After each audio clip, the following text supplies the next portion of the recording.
Okay, hello everyone. I am Dr. Jack Peltz, an assistant professor at State University of New York at Brockport and a member of the ASM Foundation Inclusion Implementation Task Force. So I'd like to welcome you to the second webinar of our Diversity, Equity, and Inclusion and Accessibility series of 2025, sponsored by the American Academy of Sleep Medicine Foundation. So today's webinar, titled Strategies for Inclusive Research Practices, will highlight actionable strategies for fostering inclusivity in research practices, how to recruit diverse populations, how to conduct meaningful work, and measure and communicate the success of initiatives from the perspective of our three panelists that are public health researchers and clinician scientists. So we'll kick off our time together with three brief presentations, followed by a Q&A that I will facilitate. So I'd like to remind you that your audio is muted and your video is off. We encourage you to include any questions on this topic or for this speaker in the Q&A of the Zoom platform. This webinar is being recorded and will be shared with everyone who registered for the webinar. Additionally, closed captions and live transcription of the webinar are available. And lastly, this webinar is approved for 0.75 AMA PRA credits.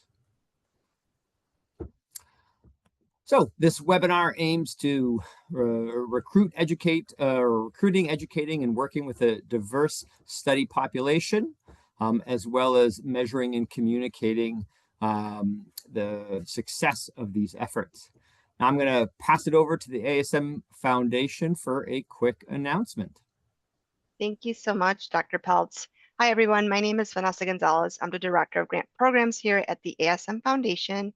And on behalf of the Foundation, I want to acknowledge the broader societal and political climate that shapes our conversation today.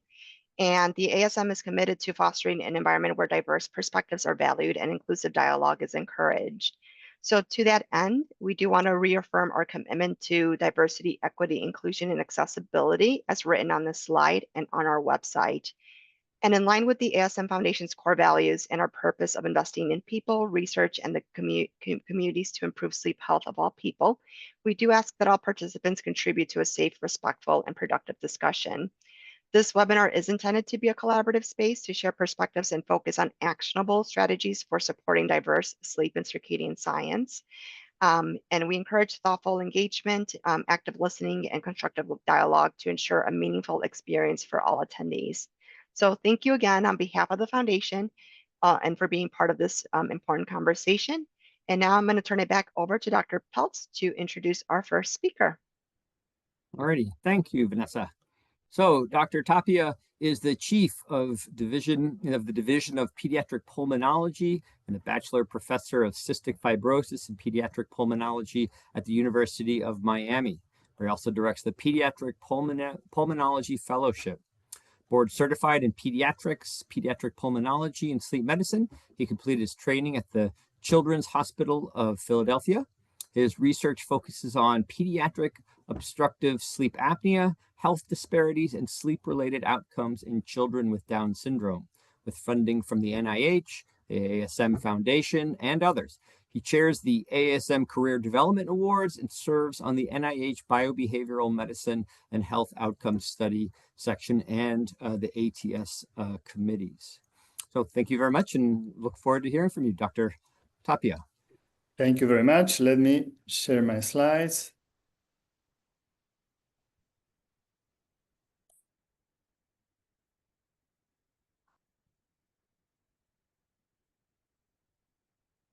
Do I need to swap the view or are you guys okay? You just swap the view. Yes, okay. Swap the view. There you go. No, okay, very good. So we're going to be talking about fostering inclusivity in pediatric research, and I will be focusing mostly in populations who are not neurotypical, like individuals with Down syndrome. So the key goals when you are having a clinical research study and you need to include a broad population who are not the typical population participating in the studies, you have to be very intentional in your communication and how you reach to the population. And to show you this, I will highlight one of our studies whose first author was my colleague, Christopher Cielo, that we studied home sleep apnea testing in youth with Down syndrome. So why inclusivity matters in general? This, I think the other speakers will also talk about it, but actually there are a lot of health disparities in sleep disorders. And in the case of population who are not neurotypical, there's a lot of unknowns. Many times when people come to see me as a clinician and ask about, for example, their children with Down syndrome sleep pattern, the reality is that very few quality research showing this in a large population. So many times we have to extrapolate what we know from the typical population, and that may not be always right. In addition to that, it's important from an ethical and scientific point of view, include individuals who are not the typical population in clinical research. So this study that we did, we tested home sleep apnea testing in youth with Down syndrome, and we had a diverse team and a family-centered approach. So we built up another projects, and we sort of had already communication with parents or caregivers of individuals with Down syndrome, and had a sense of what was important for them. So we planned the study not really to compare one-to-one with polysomnography, but actually in something that the families were interested, that was first in feasibility and acceptability of a new technique.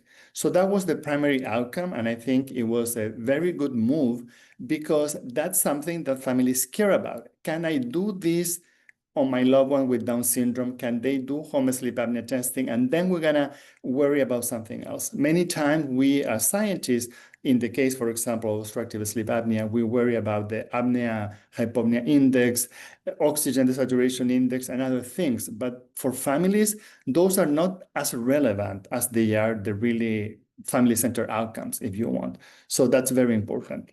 So we had a multidisciplinary and culturally competent team. We had the chance that all of us had worked clinically with individuals with Down syndrome, and also done research with individuals with Down syndrome, the research coordinators that had to perform some of the testing. They were very well versed also in individuals with Down syndrome. They had some training, and the training was on bias, accessibility, and communication. So for example, if you're asking population who are non-neurotypical to do something, you have to explain in a different way. And I will show you a storyboard that one of my colleagues, Melissa Santopoulos, developed to explain to the participant, to the future participant, what the study involved. So it's also important in this case to involve the community stakeholders. And for that, you need to partner with advocacy group and clinics. In this case, for example, the Body Walk is a fundraiser that the Down syndrome community has across the United States. It's important that, for example, you participate in those sort of events so you become a trusted messenger as well. And use of the trusted messenger, because many communities, they have their own beliefs in the medical health system. And part of it, because as I mentioned, many times we're focused on one thing that may not be the outcome that is most important for the families.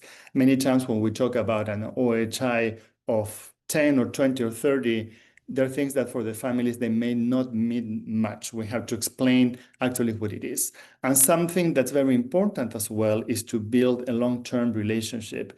You don't want to just develop relationships for the purpose of your study and that's it, because it's not good for anybody, actually. This is a long-term relationship, and you need to make yourself available for any other events that the community may have. I make myself available, for example, if they have Zoom meetings or in-person meetings and they want someone to talk about sleep in general or pulmonary health or something like that, totally unrelated to research, you need to be there for them because it's important. Or actually they want someone to help them navigate the health system that can be complex, or in my case, someone who doesn't speak English and they may relate better to me. So it's also important to have multilingual materials and consent processes, and the consent is getting more and more complex. There are many legalities to it, but it's important that we, as a team, develop a way of expressing or explaining the consent in a way that the families can understand it. And for that also, if we want in the case of children who are non-neurotypical, to participate in our studies, we need to address some logistical barriers. For example, if they go to OT, to PT, and speech in addition to school, the time constraints may be different. So we planned the visit, for example, in this case was sleep, so it was a little bit already after hours for them to come to the lab and have the setup in their own time. We also plan to, we budgeted for a courier in this case, so when they were returning the home sleep apnea testing, they didn't have any barriers to go somewhere or to put it in a box or anything. We would send the courier to their house, they would take the device and take it back to us, so we eliminate any of those issues, because I know that families are very busy and we're asking to do something extra that may not necessarily favor them immediately. It may be in the long term. Also, as much as possible, use home-based protocols when you are dealing with a population that is non-neurotypical. They already have a lot of other issues to attend. Flexible scheduling. This study did not include a lot of other visits, but for other studies that I'm conducting in individuals with Down syndrome, the visits that they have with the healthcare team, we have the opportunity for them to do it in person or remote. And remote, many times, we offer evening hours. Many times, for example, if I'm at home and say, okay, what time is good for you? Eventually, it can be 7 p.m. or so. It doesn't happen every day, but eventually we have to do it, and it's important for them and that they feel supported. The caregivers as the children as well, because the caregivers, they face a lot of burden. And now I will show you the example of the storyboard. So this is here, you could put the name of the patient, and this is a visit to the sleep lab to get your home sleep apnea monitor. And in the case of individuals with Down syndrome, they're very visual, so it's easier for them to explain if we show them pictures. So ideally with their own pictures, many times we don't have that, but the feedback that we get from the family is that it's important that we also pictures other individuals with Down syndrome. So we explain a little bit what it is. We show how it's gonna look like. They will have a parent there. We also do some instructions, for example, that are important for technical purposes, just as not using lotions or other products on the hair that can mess up the connections. Important that they use the pajama that they like the most, to bring something with them. We show them a little bit what the lab is, so they know what to expect. It's not like an unknown place in the hospital where they will go and something funny will happen. So, okay, this is what it is. This is what you're gonna see. This is the personnel that you will be greeted for when you arrive to the front office. These are some people that you're gonna meet during the visit. I put it blank here because this is the example that we have, but you can put the picture of the research coordinator that evening will be working with the family. They will be working with this sleep technician there, so they sort of know what to expect, what the room look like, if they're gonna be set up there in the lab. And then it's important they don't have any button-down shirt, or otherwise we will ask them to change, because we put all the belts there. How the setup will go, you sit up in a chair, how the devices look like. They can bring a tablet or watch TV, so they're doing something interesting. It's important that we also show all the apparatus or the cables. That can be pretty scary if you do not know or you haven't seen them before to know what it is. So we have a picture of that, of all the gels that are used of the setup, the device that we use. And importantly, in this particular case, there was no blood work. So we highlight there will be no needles, so there's nothing to be scared about, so they can participate. We also have pictures of the device, how the device will go around the neck. We have a picture how it will go there, or clip it into the shirt or pajamas. Then the typical setup, the 1020, how will happen, they clean with an alcohol wipe so they can put all the leads and put the stickers to attach the wires. Sometimes we also ask the families that they can use Band-Aids at home a couple of days before coming to the lab, so kids get used to the sensation of having like a sticker around the eyes or the chin, for example, that will be used. Then we explain how we're gonna put all the stickers that the study need, the pictures. Then I'll put in the EEG leads, the belts on the chest, attach the different wires, wrap everything with a gauze and tape, and eventually you can either get bunny ears if you want to. You need to try to make this fun and engaging. And after that, we are out of their way, and they can go home. We clip the box to the pajamas and ready to go home. Bye. So that's what an example. In terms of rotation strategies, like any study, you will need frequent clear communication, but also use culturally familiar staff. We have had some bad experiences clinically when children have gone to other sleep centers or so, or even with the home care companies, when they recover CPAP and the families report to us, for example, that they just shove the mask on the face and say, okay, now you have to sleep with this, bye. So it's important that you really train all the staff to be familiar with people who are not neurotypical. Also, it's important to track the success of the study, like in any clinical one. And something very, very important that we do for every study is to measure the participant experience. That maybe is not the main outcome of the study, but for us it's important because it helps us plan a new study. So we have surveys asking about the experience, what they like, what they didn't like, open-ended questions, if they found that, for example, the visits were too long or the study was too cumbersome, etc. So we can adjust that for future studies, focusing on comfort, trust, and understanding of the family's situation. And also, it's important for us to include these feedback loops into planning of new research. And also, when we stress the point to explain to the families the importance of the translational impact of the participation of their work when you're dealing with minorities. For example, the clinical implication of inclusive findings. As I explained before, many times clinically, we don't have hard data on individuals with Down syndrome regarding 360 sleep to provide recommendations that can influence policy recommendations, educational recommendations, eventually better diagnostic tools and outcomes. Also, when we have publications, we communicate to families that we have that in LA language. What is the summary of the publication? If they want, we can give it to them.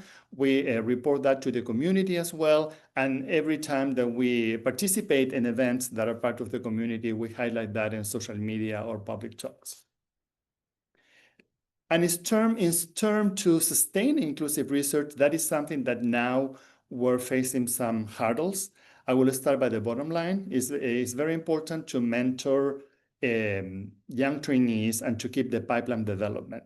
Many times what they see what we do, they may find that the population is complicated, that it's too hard for them, but it's important that we engage them early on because someone has to continue the research. As you know, when you have been funded, it doesn't happen just because. It's years of work that are preliminary until you get the funding. And once you get the funding, you need to work to get more funding. So if any of you watch Project Runway, I say that to the trainees, that the world of research, you have to be cognizant that one day you're in, the next you're out. So you have to be all the time on it to keep yourself in. Institutional support can vary per institution, and funding, the main source of funding, typically NIH, is important that we count with that for long-term engagement. Luckily for the research in individuals with Down syndrome, NIH launched some years ago the Include initiative that has provided significant funding to do this work. So the lessons that we got from the study that I highlighted and I showed you the storyboard developed for that is that we were able to prove feasibility in a marginalized group. So right now, nobody can tell me, you want to do this in individuals with Down syndrome? They won't do it. I have data to show you they will do it. So now we can move on. So that's important. It's effective team science, incorporated the families as well, and it's a model for future and inclusive research that can be adapted, I think, to any marginalized group that is not included.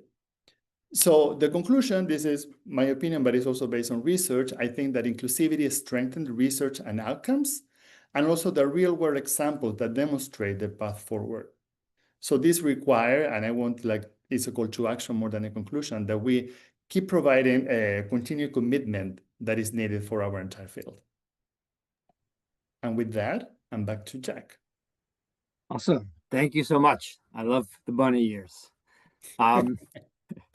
Okay, our next speaker is Dr. Bubu.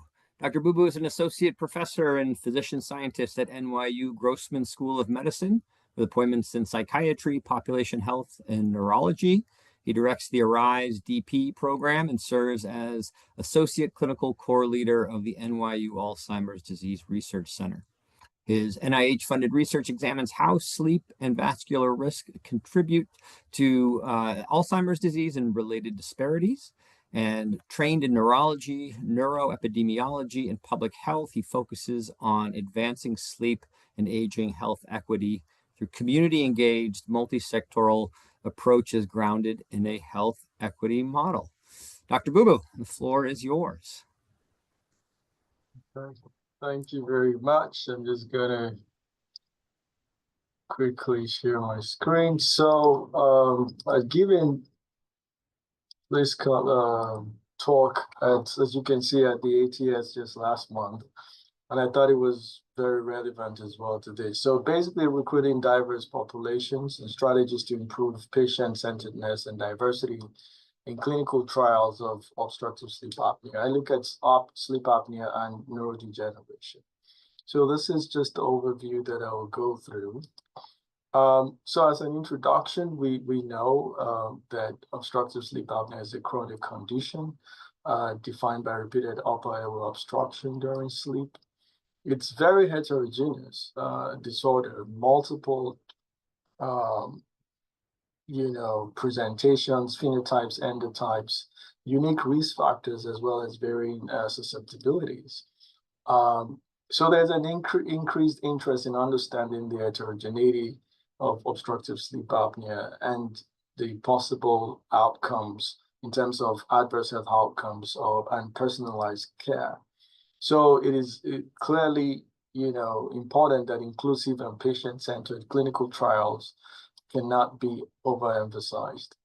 So why do we think that inclusivity is very important? If we look at the prevalence and of OSA and in terms of across different racial, ethnic groups or age or sex, there are disparities that we see. We see with respect to ethnicity and race that there's higher severity of OSA in minoritized populations.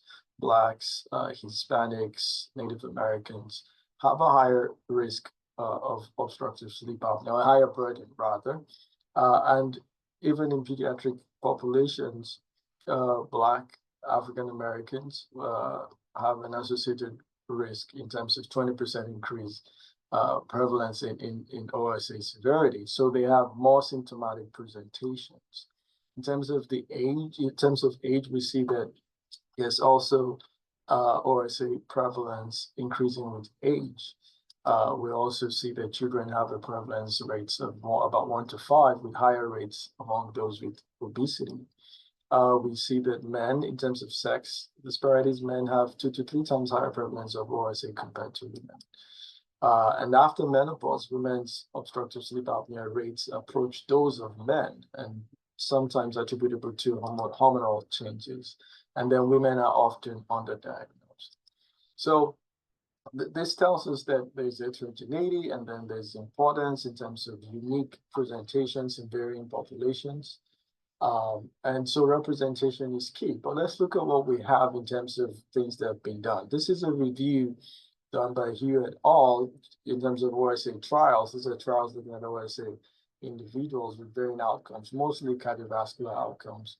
Only about 23% of the studies included reported data on race ethnicity. And what you see here, right, is just the distribution, where almost 90% of them are non-Hispanic whites. But we just showed in the previous slides that, there's racial ethnic disparity with minoritized population having a higher burden, there's sex disparities and the likes. But then we have underrepresentation of these groups. Another recent study in 2022, so it's a review looking at OSA RCTs, had only about approximately 9% of the studies reporting data on race ethnicity, and you can see 74% of the population were non-Hispanic whites.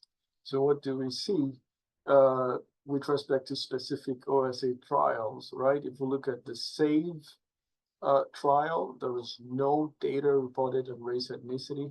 We look at the ISAAC trial, there was no data reported on race ethnicity. We look at the Mosaic trial, no data. The Apples trial reported data with about 24% minorities. The HomePap trial reported data, 62% white.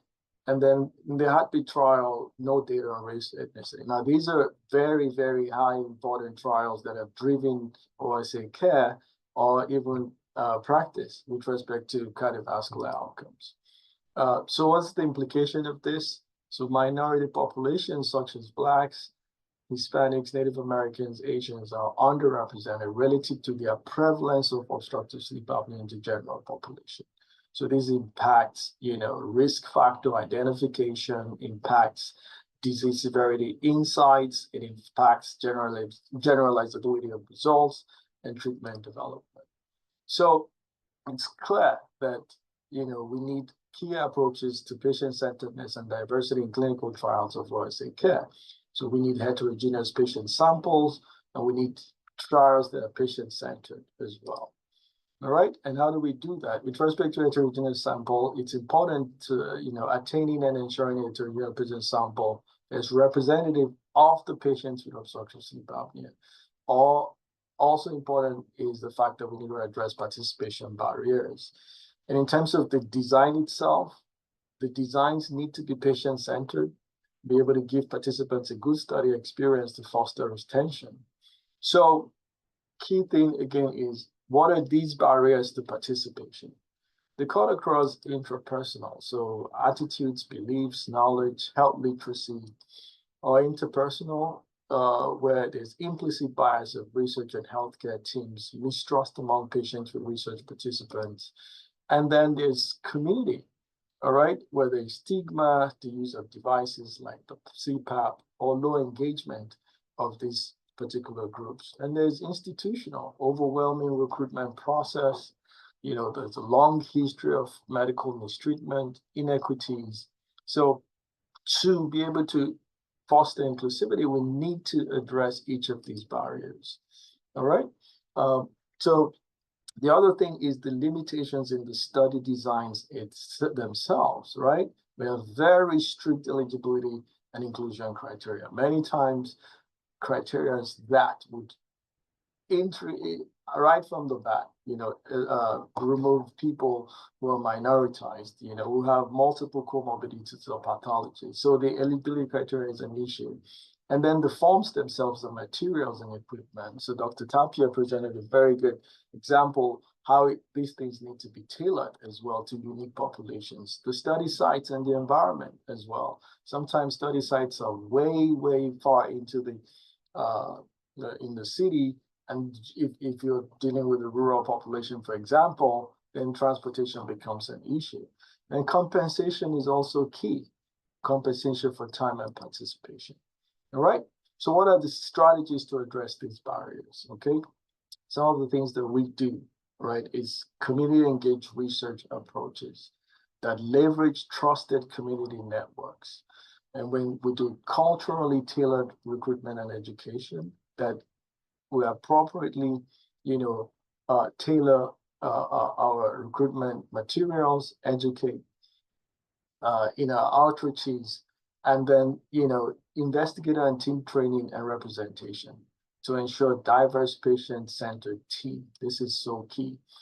Tailored and accessible trial protocol. So easy to understand materials and equipment. And I think Dr. Tapia touched on that with the example he presented. And then prioritization of patient needs and transparency. It's important to highlight and cater to participants' expectations.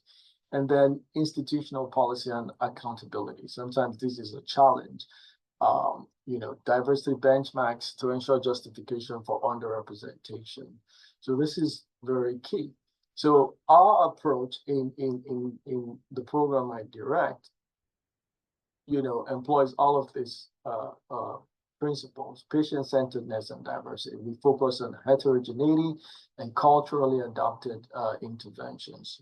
3 core foundations: scientific research, community partnership, and scientific training. Because it's so important to focus on inclusive training from high school to faculty to have representation of scientists that can actually do the kind of work that we do, as well as focus on inclusive health education. So for scientific research, right, to increase minoritized population representation, we employ what we call the CARES method. It's culturally adapted recruitment efforts and strategies. So we acknowledge mistrust, and then we ensure that we're expanding access, we're addressing various barriers that are identified. We help to reduce discrimination and stigma. This with education and helps to increase cultural literacy. And then we work with our stakeholders to build trust and social support systems through a community engagement approach and outreach. And then how do we engage with our partners? We use what we call equitable access methodology to promote literacy, accessibility, and health-led practices. So the access is advocacy, where we show that we really care about what they care about, and then we connect with them at their very level.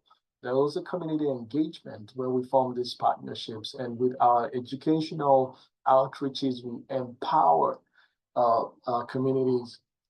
And then, they see representation as well, and support. We support whatever, their insights and input into what we're doing, and try to create some level of sustainability with service.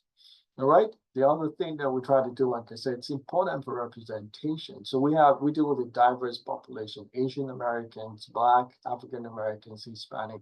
What I've noticed personally is that it is very important, if you're at least your first contact, right, to certain populations, it would be good to have people who look like them.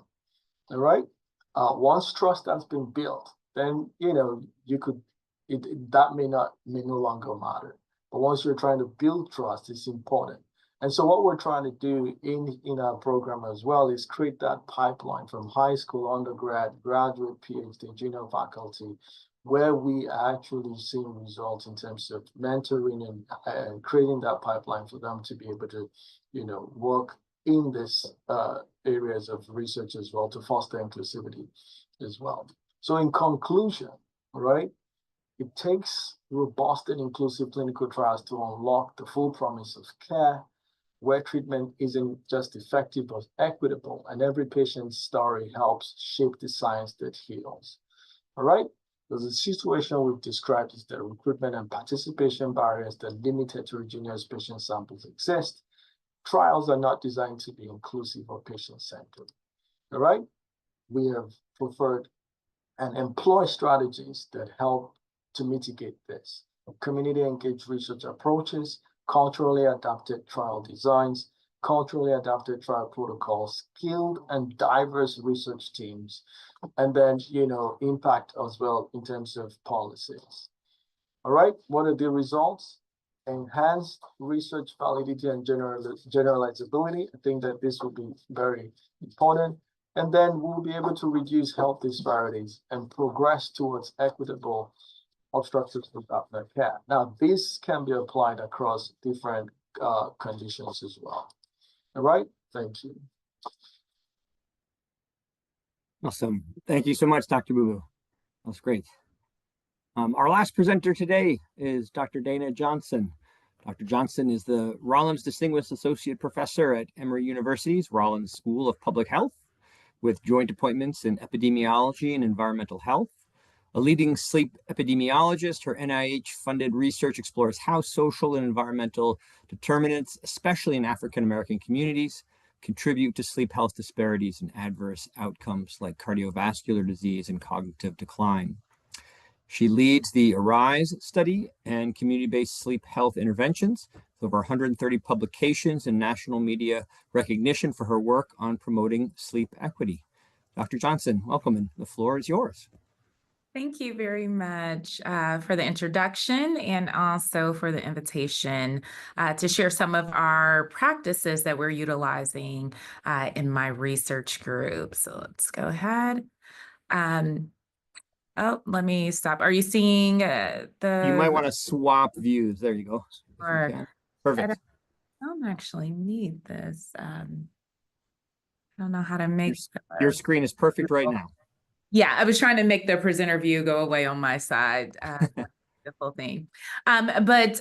So for this presentation, I am solely just going to focus on some of our practices in brief, so we can have time for engagement if there are questions. And so here are the areas that we tend to focus on in my group. So community partnership, strategic recruitment for the studies, and then methodological excellence. I'm sure we all aim for that as researchers. As an epidemiologist, we are very concerned, and we make lots of efforts to make sure that our methods are sound and can be reproduced. And then also measuring the impact. And so this was talked about a little bit, but community partnership is a very important part of our study. And so Dr. Bubu talked about, creating this trust, but also in order to reduce barriers and to ensure our research is reflective of the lived experiences of our participants. And so since he talks about community advisory boards, I want to talk about consultants here. And so there are people that are specifically trained in recruitment of individuals from minoritized populations, those that have companies that focus in on this. And so I want to encourage individuals to utilize those services. And so the idea here is for us to do this work in partnership and not in isolation. And so there are some that we have utilized within my group. We've been doing this for a while. So we already have the established relationships for recruitment. But often when colleagues message me, I do recommend as some agencies that focus particularly on recruitment of Black individuals into clinical trials. And so I'm happy to offer some resources if individuals are interested. We also do targeted recruitment. We make sure our materials are reflective of the populations. And so here are examples of 2 photos that appear on our participant instructions for actigraphy.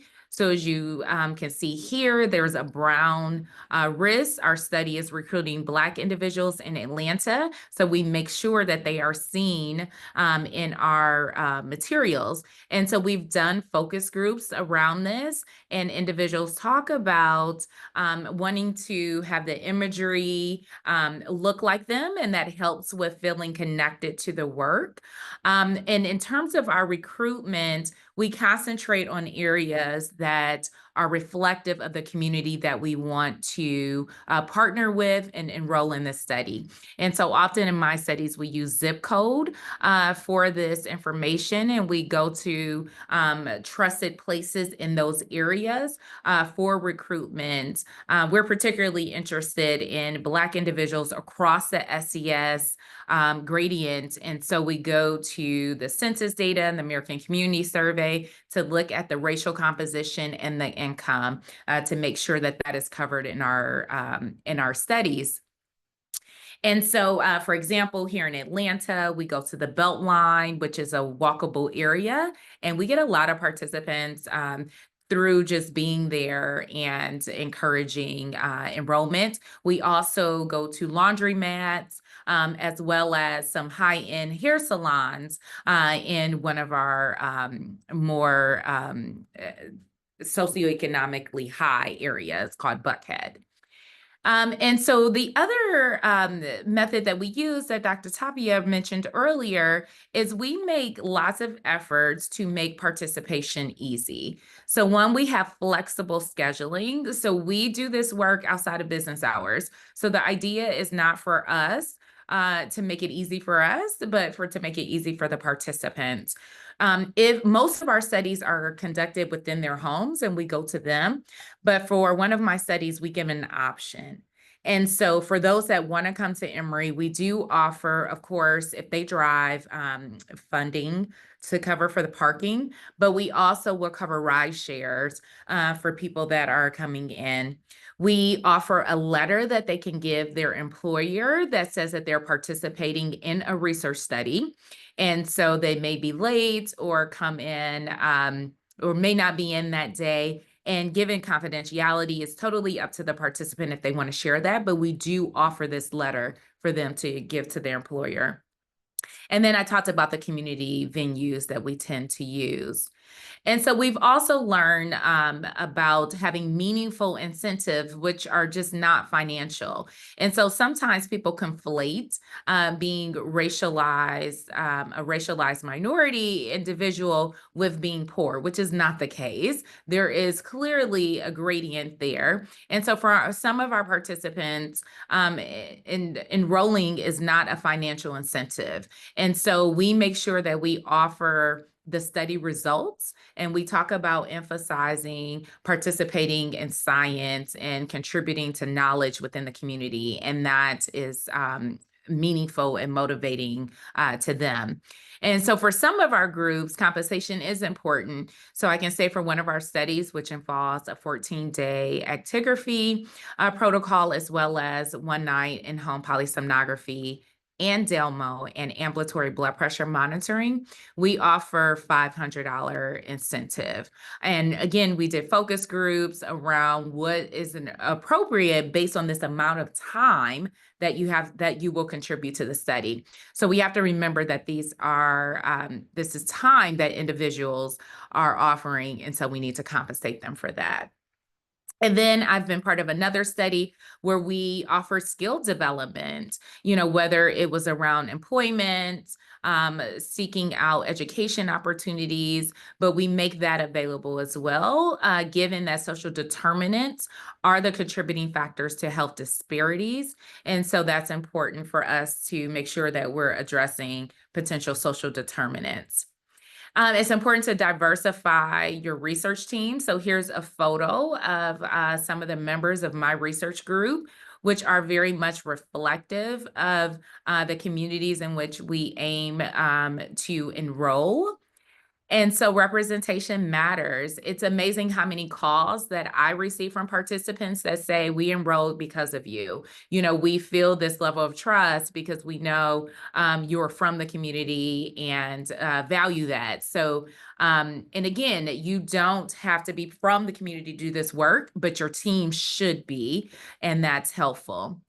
And so recruiting individuals, providing culturally competent training, and making sure partners are considered also research partners, the community partners. And then so just a little bit about equity, diversity, and inclusion.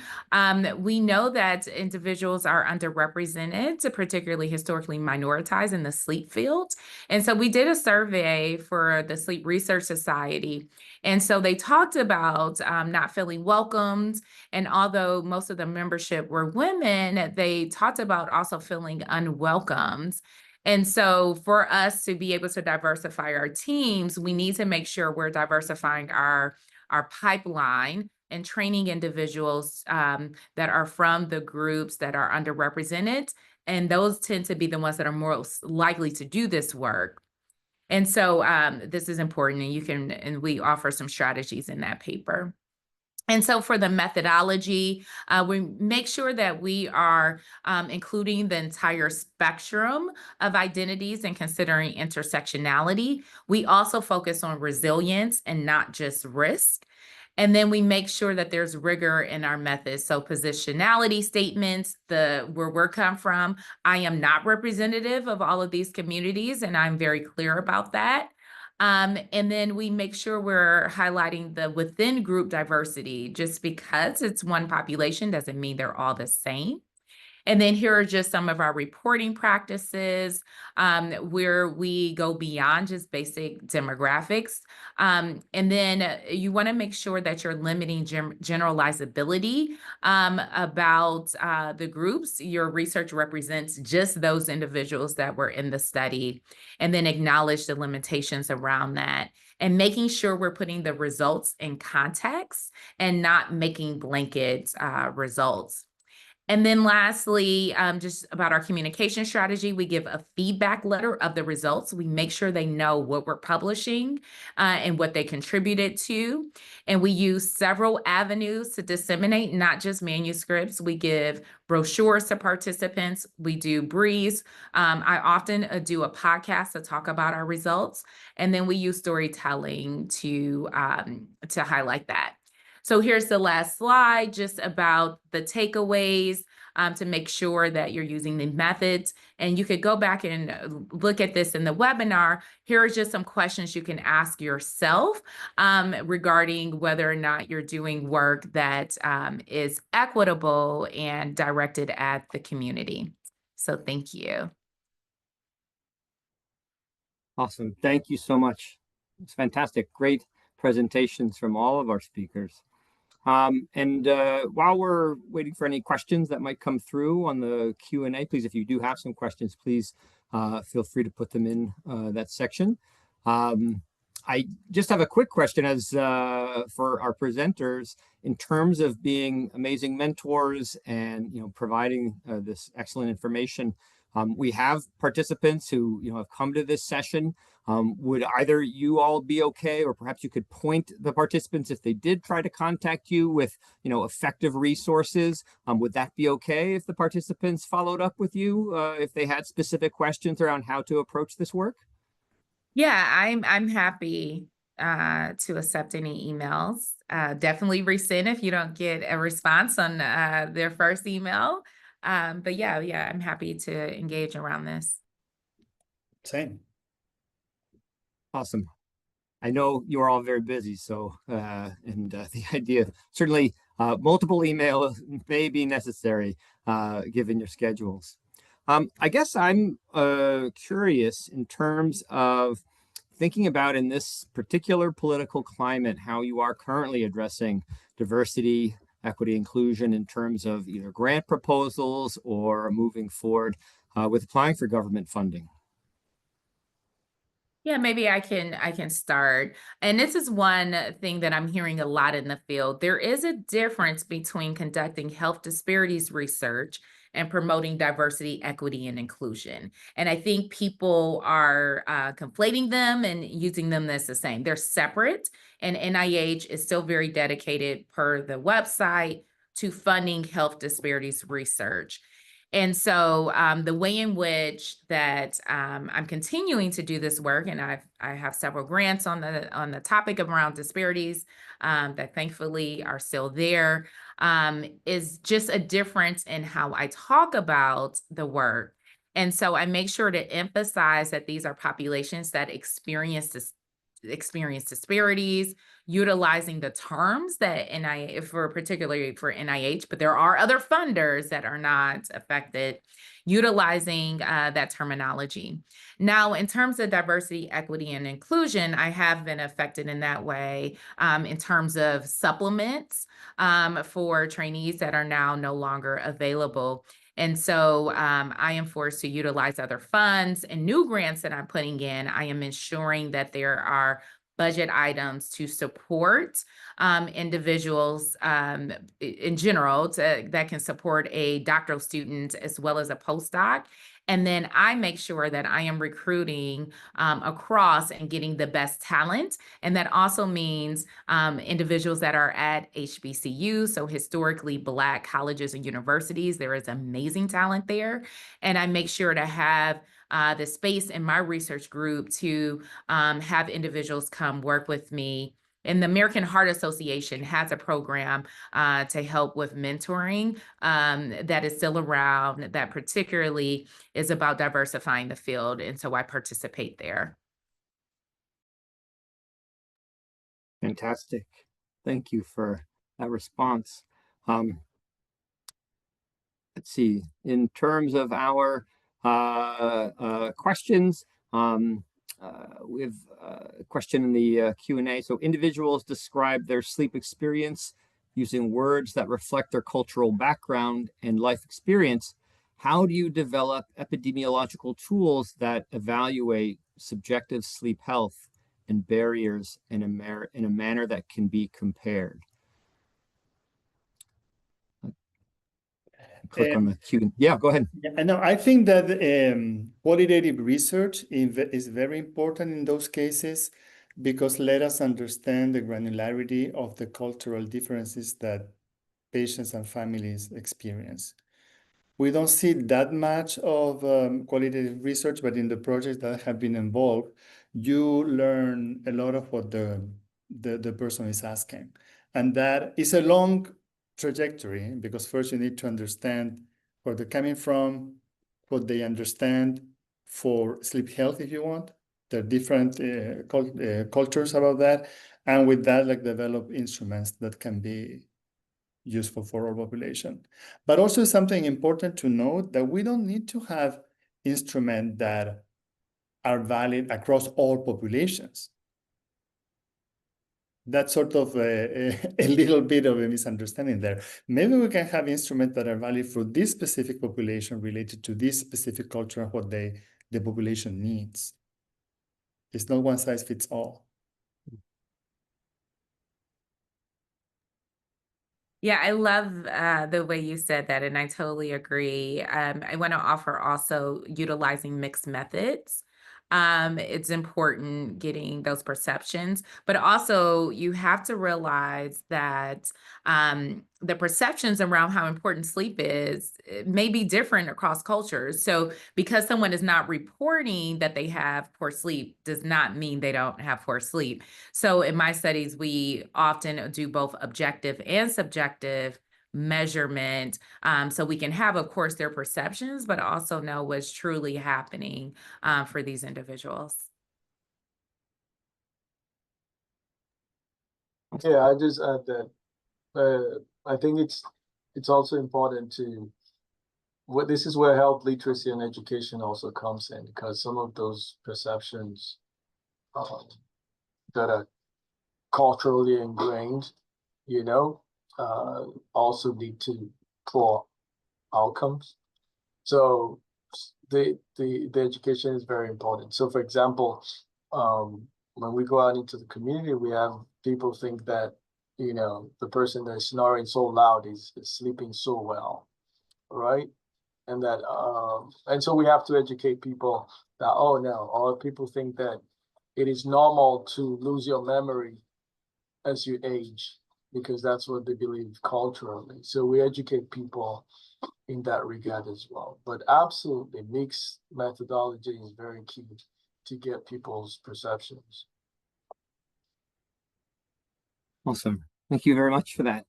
I think we have time for one or two more questions in the Q&A. I do have a question in the interim, which is thinking about this work, which we can't do alone. We need support. We need collaborators. And I guess I'm curious, how do you have specific ways that you either train your staff, or do you have specific ways that you'll know that your collaborators, your staff are going to be supportive of diversity, patient-centeredness, and whatnot? Are there things or ways that you go through in terms of making sure that you're all on the same page?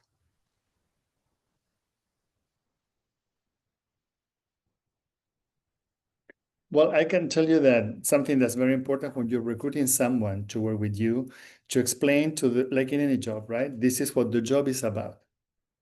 So this is our portfolio. We foster equity. We want to bring everybody up to speed to know more about populations that have been understudied. So it has to be the right fit for the person. And then with that, when you deal with populations who are non-neurotypical, you need to engage in some training about what the disease is, from the epidemiology, clinical presentation, etc., behaviorally, or work with the psychologists working with you so they can attune the communication skills of the personnel to the community they're serving. I would say for me, it starts with the job posting. So I am very clear in my postings that my group is focused on addressing health disparities. And so when they come for the interview, it's also talked about there. And we explicitly ask their motivation for wanting to work on a research study that's on this topic. And that's part of our evaluation of whether or not they may be a good fit for our research group. And then once they come, it's, it's ingrained all through our team. And so there is some formal training. And if someone is an experienced, we have specific modules and so on that they go to. But the idea is that since we're living and breathing this work within my research group, they're going to see it across meetings, how we talk about the participants, how we're preparing things. And so it becomes part of the culture. And so so you have that both lived experience from being on the study, but also if there's formal training that's needed, that also happens through our university mainly. Fantastic. So I am grateful to the American Academy of Sleep Medicine Foundation in terms of providing this webinar, and certainly in terms of today's climate regarding DNI. And I really want to thank Dr. Johnston, Dr. Bubu, and Dr. Tapia for all of their comments today and their fantastic presentations. And thanks to everyone who participated today. So for today's webinar, there will be an email sent out with instructions on credit claiming. And that contrary to what I said before, we're actually doing one AMA PRA credit for the full hour that you were attending today. And our next DEIA webinar is taking place September 24th with Mr. David Bishop, Dr. Monica Malampali, and Dr. Robert Stansbury, who will share their experiences in collaborations between researchers and communities, and registration for this webinar will be available soon. So additionally, the ASM Foundation is currently accepting applications for the Career Development Grants and Community Sleep Health and Public Awareness Grant. So don't miss out on these fantastic opportunities to apply for funding. So thanks again for joining us today, and have a great rest of the week.